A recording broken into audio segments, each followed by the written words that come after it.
చూడండి ఫ్రెండ్స్, ఈరోజు మనము బ్యాటరీ ఛార్జింగ్ను ఎన్ని రకాల చేసుకోవచ్చు అనేది చూపెట్టడం జరుగుతుంది. ఇక్కడ చూడండి, బ్యాటరీకి పోర్ట్ ఉంది. ఈ పోర్ట్కు మనం ఈ ఛార్జర్ పిన్నును మనం పెట్టేయాలి. పెట్టేసిన తర్వాత ఈ ఛార్జర్కు మరొక ఎండ్ ప్లగ్లో పెట్టేసి దీన్ని మనం ఆన్ చేసినట్లయితే ఇప్పుడు బ్యాటరీ అనేది ఛార్జింగ్ అవుతుంది. ఇక్కడ చూడండి, గ్రీన్ లైట్స్ అనేవి రావడం పోవడం జరుగుతుంది, అంటే ఛార్జింగ్ అవుతుంది అన్నమాట. ఇదొక తరీక.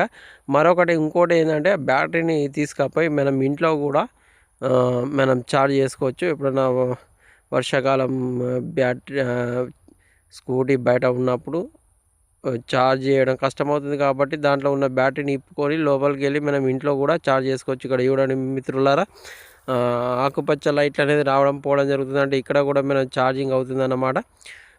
ఇంకో రకంగా కూడా మనం బ్యాటరీని ఛార్జ్ చేసుకోవచ్చు. ఇక్కడ చూడండి, ఇక్కడ ఛార్జర్ గడ్డ అనేది పెట్టడం జరిగింది. పెట్టేసిన తర్వాత దీనికి ఇక్కడ ముందట ఒక పోర్ట్ ఇవ్వడం జరిగింది. ఇప్పుడు లైట్స్ అనేది రావడం పోవడం జరుగుతుంది. ఇక్కడ కూడా ఈ ఛార్జ్ అవుతుంది.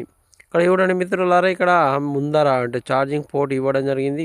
ఇక్కడ కూడా మనం దీని ద్వారా కూడా మనం ఛార్జింగ్ చేసుకోవచ్చు.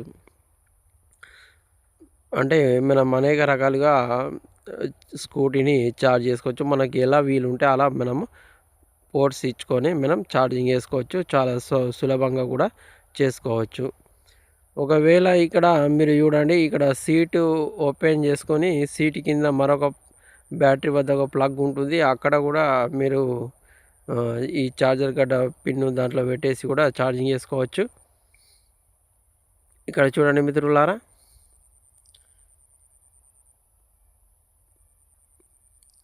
ఇక్కడ బ్యాటరీ వద్ద ఒకటి ఉంది. ఇక్కడ ఆ పిన్ను దీంట్లో పెట్టేసి మనం ఈ బ్యాటరీని కూడా మనం ఛార్జ్ చేసుకోవచ్చు మిత్రులారా. అంటే మనము ఎలక్ట్రిక్ స్కూటీని అనేక రకాలుగా మనం ఛార్జ్ చేసుకోవచ్చు. మనకు ఎలా వీలు ఉంటే అలా కూడా మనం దీన్ని ఛార్జ్ చేసుకోవచ్చు మిత్రులారా. Please like, share and subscribe my YouTube.